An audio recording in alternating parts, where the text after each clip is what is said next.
Olá, sejam todos bem-vindos a mais um encontro virtual do Centro Espírita Jesus e Kardec. E agora, convidamos a todos à nossa prece de abertura.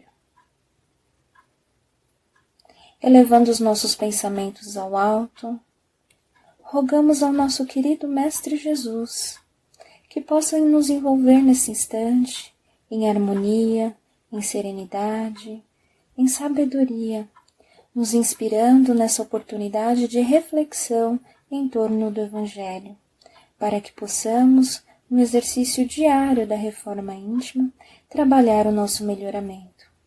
Que as bênçãos do nosso querido Mestre possam envolver a todos em muita paz e muita luz. Que assim seja. E agora, convidamos a nossa querida amiga Ângela Maciel para falar sobre o tema Os Últimos Serão os Primeiros. Olá, meus queridos irmãos. Estou muito feliz por estarmos novamente aqui para podermos fazer reflexões sobre o capítulo 20 do Evangelho segundo o Espiritismo de Allan Kardec, intitulado Os Trabalhadores de Última Hora. Só o título já nos abre a curiosidade, né? Ficamos assim, querendo saber quem são esses trabalhadores da última hora. Bom, primeiramente vamos ler a passagem de Mateus, capítulo 20, versículo de 1 a 16.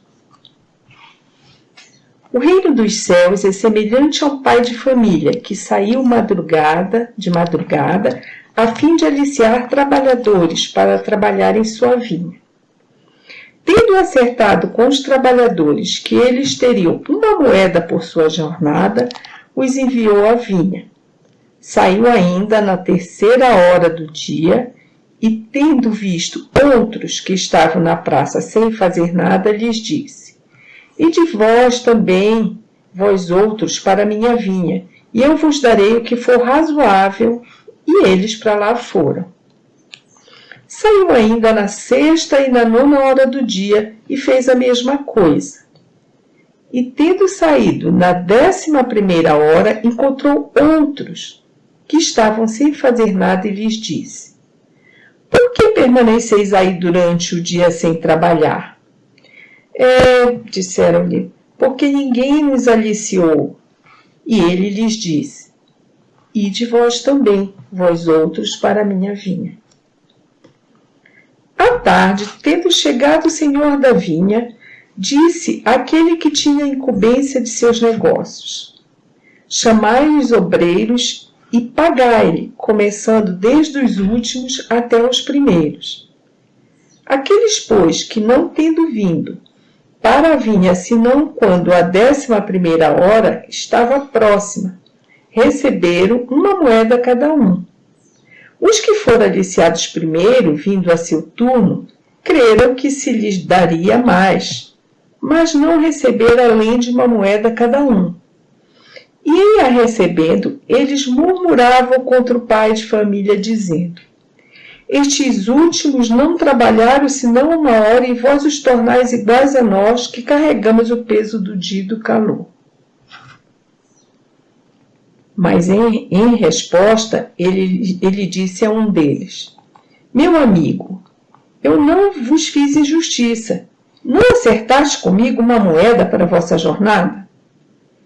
Tomai o que vos pertence e ide. Por mim, quero dar a este último tanto quanto a vós. Não me é, pois, permitido fazer o que quero? E o vosso olho é mau porque eu sou bom? Assim, os últimos serão os primeiros e os primeiros serão os últimos, porque há muitos os chamados e pouco os escolhidos.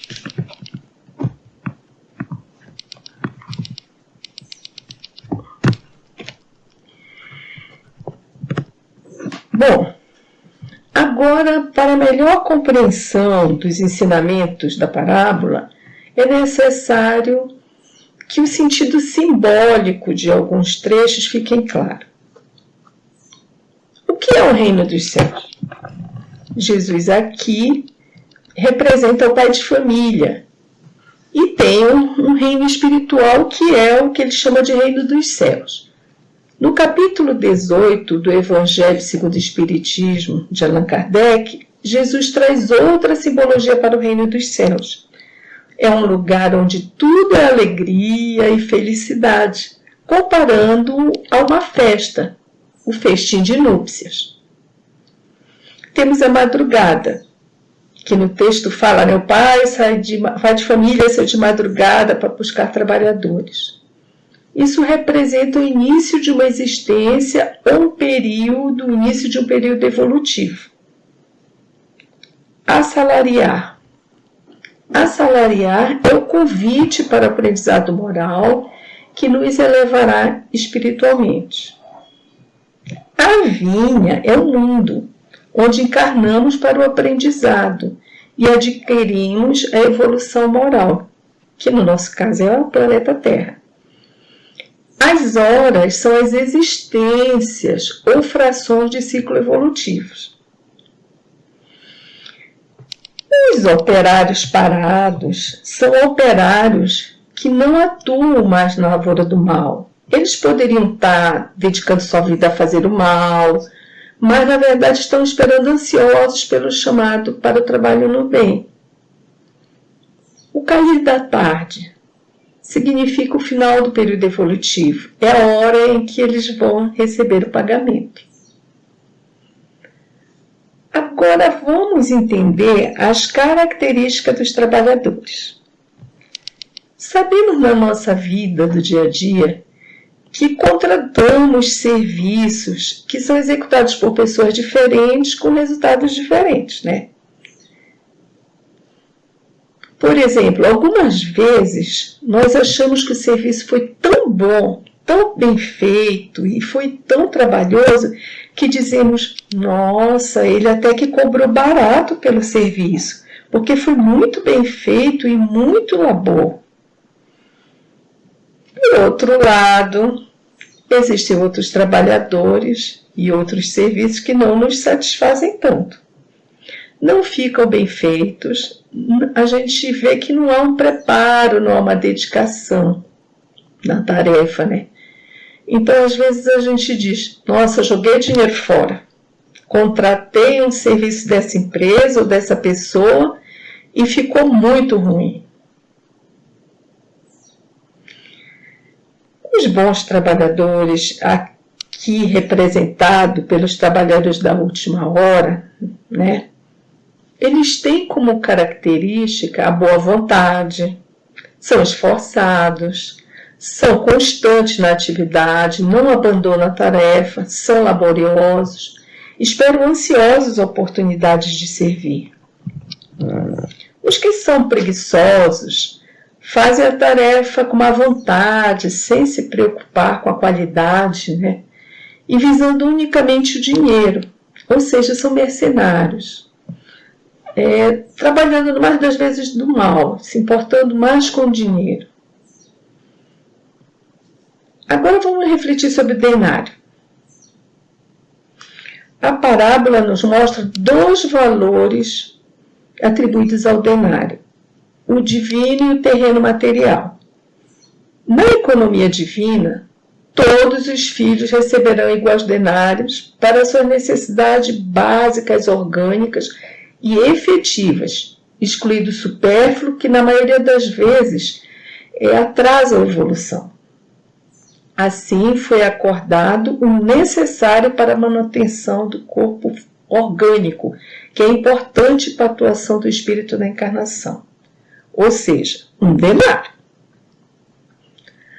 Ao final do dia, na hora do pagamento, vemos alguns trabalhadores indignados por terem trabalhado mais horas e recebido igual aos da última hora. Esse pensamento é baseado em valores materiais egoístas, com uma visão estreita, que não visa o bem-estar de todos e não alcança a compreensão da justiça divina. Vamos procurar olhar por um outro ângulo para entendermos melhor o que Jesus quer nos ensinar. Vejamos a situação dos trabalhadores de última hora se estes, como queriam os egoístas, recebessem 1/12 de denário.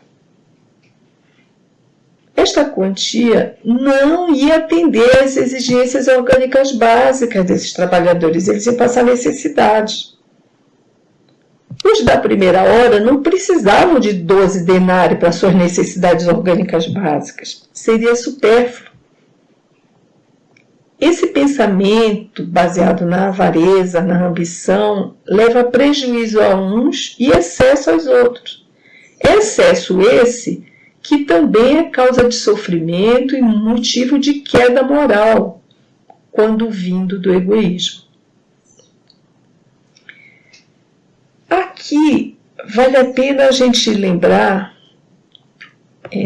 a questão dos olhos maus que é colocado na parábola, quando Jesus diz: e vosso olho é mau porque eu sou bom? Esses olhos maus são os olhos do egoísmo. São os egoístas que sempre veem com inveja, com maldade, as benécias e graças recebidas pelos outros, pelos seus semelhantes. Na verdade, o que eles querem é todas elas só para eles. Devemos lembrar que não é o acúmulo de aquisições materiais o objetivo das nossas encarnações, mas a nossa evolução espiritual, cujo carro-chefe é a nossa grandeza moral. Esse é o único tesouro que o mestre recomenda acumular. A evolução moral é uma aquisição própria, cujo o direito é individual, a qualidade supera a quantidade e a caridade é a moeda de maior valor. Estamos no planeta de prova e expiações porque ainda hoje não vivemos o Evangelho de Jesus. Ainda fazemos escolhas equivocadas, como na época do Cristo, onde escolhemos Barrabás em vez de Jesus. Receber um denário necessário para suas condições básicas não faz prejuízo a quem trabalhou mais, porque o valor está nas aquisições morais, que é o verdadeiro tesouro, intransferível, universal, que a ferrugem não destrói e o ladrão não rouba.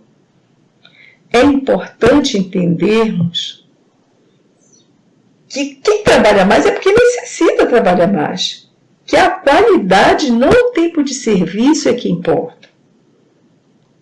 Como a necessidade para a evolução do espírito é individual, a demanda de tarefas, as provas, as experiências necessárias para tal evolução também o é. Estamos encarnados no local, no tempo, com as oportunidades necessárias para a nossa evolução. Quem trabalha menos hoje já trabalhou muito no passado. Aprimorou-se, está um pouco à frente na evolução. Não há privilégios na criação. E sim misericórdia divina nos oferecendo as oportunidades para conquistarmos a verdadeira felicidade. Agora, vamos ampliar nossa compreensão, sair da esfera da evolução individual do espírito para a evolução da humanidade.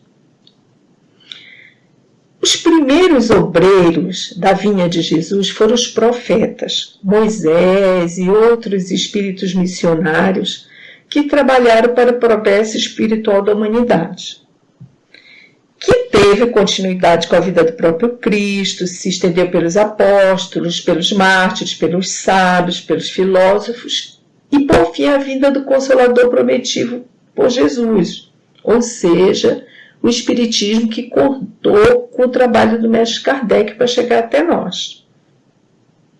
Os espíritas são herdeiros intelectuais de todo o trabalho coletivo anterior executado para impulsionar a humanidade para a evolução do processo espiritual.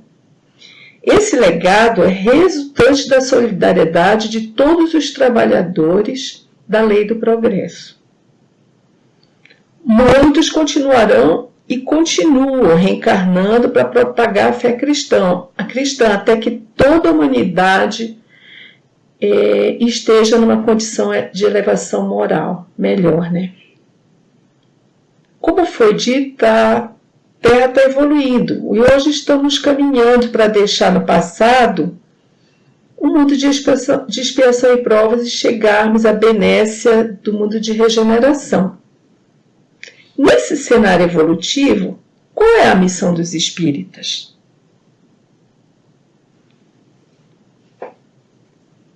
Temos que exemplificar e que nossa encarnação tenha como fim existencial distribuir esse conhecimento da reencarnação, de provas e de expiações que, quando bem concluídas, são responsáveis pela evolução do espírito a patamares mais elevados. Precisamos dizer a todos que a morte não existe, que os entes queridos estão vivos e que os reencontraremos, que o corpo físico morre, mas o espírito continua. Devemos esclarecer que a misericórdia e justiça está presente e não nas diferentes condições de reencarnação e não privilégios. O espírita tem que esclarecer, acolher a dor e gerar consolo. Para a tarefa tão nobre, os espíritas precisam se desprender, né, das futilidades, dos atavismos viciosos, desenvolver o hábito da caridade, onde o amor ao próximo é sua maior expressão. Terão como base o Evangelho de Jesus Cristo e os exemplos do Mestre para nortear suas vidas. Jesus é o caminho, a verdade e a vida, e ninguém chegará a Deus se não for por Ele. A tarefa é levar a luz da Boa Nova, pregando o desinteresse aos ávaros, mostrando-lhes que os verdadeiros tesouros são os morais, e que na vida após a morte bem material não vale nada. Levar a mansidão aos tiranos, lembrando-os da lei de ação e reação. Lutar contra a justiça e a iniquidade, pois são cônscios das consequências morais, danosos que elas produzem, mantendo os homens em ciclos reencarnatórios infinitos, causando sofrimentos aos seres humanos. Há que ter decisão muito forte e para abraçar a tarefa e coragem para o enfrentamento amoroso da ignorância que está à base de todo o mal. Nós espíritas somos abençoados porque nós temos o cristianismo, o próprio Jesus que nos exemplificou, temos o espiritismo que veio esclarecer sem misticismo qual o fim existencial do homem, qual as trajetórias e as leis que o regem para atingirmos o bom fim.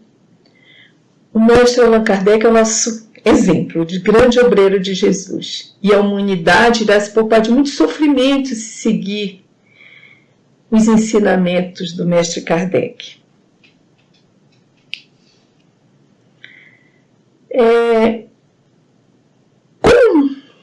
Como podemos ver, está tudo pronto, né? As ferramentas estão aí. É só começarmos a tarefa até conseguirmos implantar o amor universal.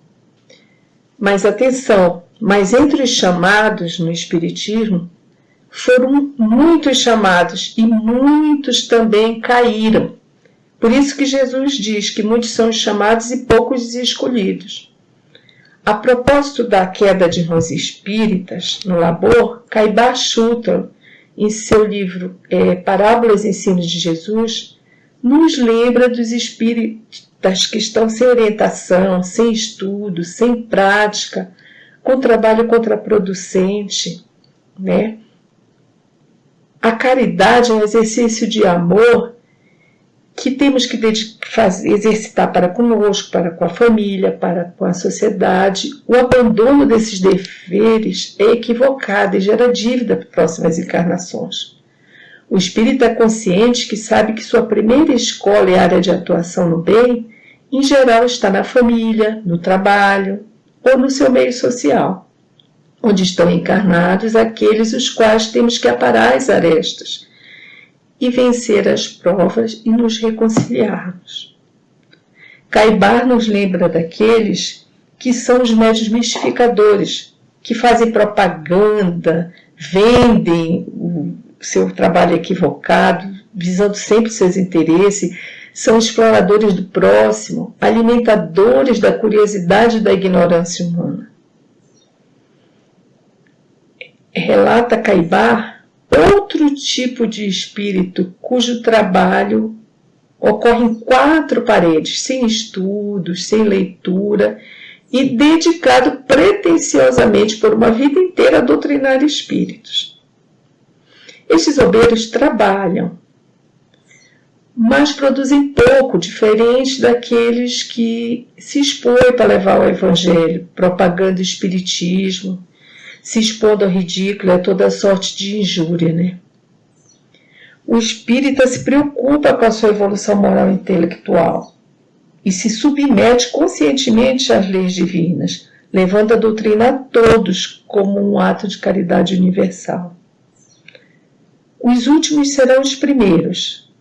Nós espíritas somos trabalhadores da última hora, mas devemos honrar a confiança que Deus depositou em nós e cumprirmos a nossa tarefa para sermos dignos do reino dos céus. O pagamento é individual e diretamente proporcional ao esforço, à dedicação, à seriedade, né? À qualidade do trabalho, o amor envolvido, a amplitude de benefícios que esse trabalho traz, ao esquecimento de si mesmo, enfim, todas as qualidades que caracterizam moralmente uma atividade no bem e um homem de bem. Eu gostaria de lembrar que a orientação quanto à mediunidade é dar de graça o que de graça recebeste, deixando bem claro que não podemos mercantilizá-la, como foi citado no caso dos médiuns mercenários. Isso é motivo de grande queda. Enfim, meus irmãos, eu espero que nossas reflexões nos levem a pormos em prática, a não adiarmos mais aquilo que é nossa tarefa, que é nossa obrigação enquanto espíritas. Eu recomendo e gostaria de indicar a leitura deste assunto no Evangelho segundo o Espiritismo de Allan Kardec, no livro de Caibar Schultz, Parábolas e Ensinos de Jesus, e o Evangelho sem Mistérios sem Véus de João Moutinho.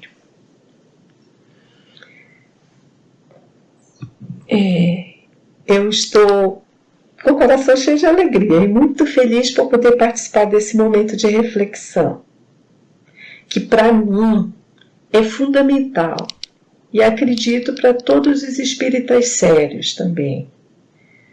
Deveremos todos os dias nos recordar da importância da nossa tarefa e nos questionarmos como está o nosso empenho.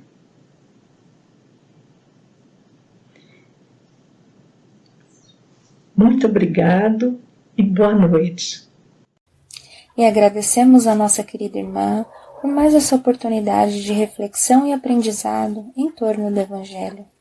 E agora convidamos a todos a nossa prece de encerramento.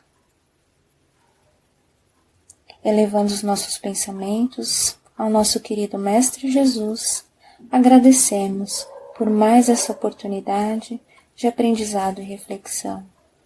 Rogamos, Senhor, que possa envolver a todos em muita paz, proteção, sabedoria e amor. Que assim seja.